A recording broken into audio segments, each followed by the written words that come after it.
Jeste li ikad stavili cimet u talog od kave? U ovom kratkom videu ću vam pokazati zašto biste to trebali napraviti, plus još nekoliko bonus korisnih metoda, stoga svakako ostanite do kraja videa. Jeste li znali da talog od kave možete besplatno dobiti u restoranima i kafićima?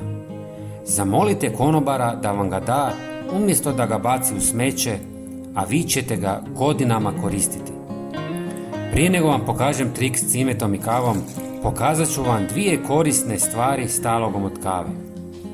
U 300 ml vode dodajte 1 čajnu žlicicu taloga kave i 1 žlicu lavande.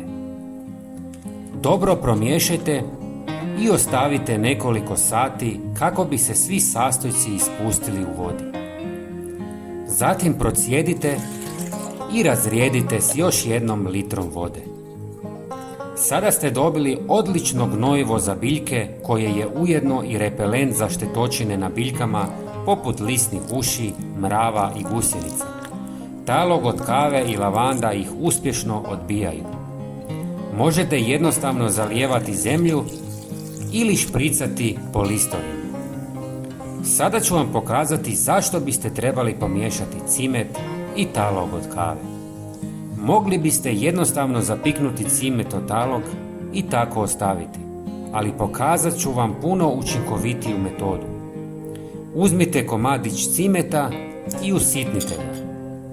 Možete koristiti i cimet u prahu, ali svježe usitnjeni ima puno intenzivniju aromu i jače djelovanje. Prijatelji, napišite nam odakle nas gledate. Volio bih to saznati. Hvala vam. Istresite cimet u zdjelu. Dodajte nekoliko žlica taloga kave i sve dobro promiješajte.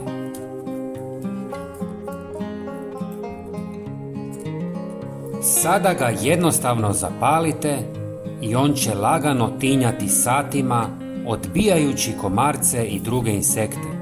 Ovo možete koristiti u vrtu, dvorištu, na terasi ili balkonu i znatno ćete smanjiti broj komaraca.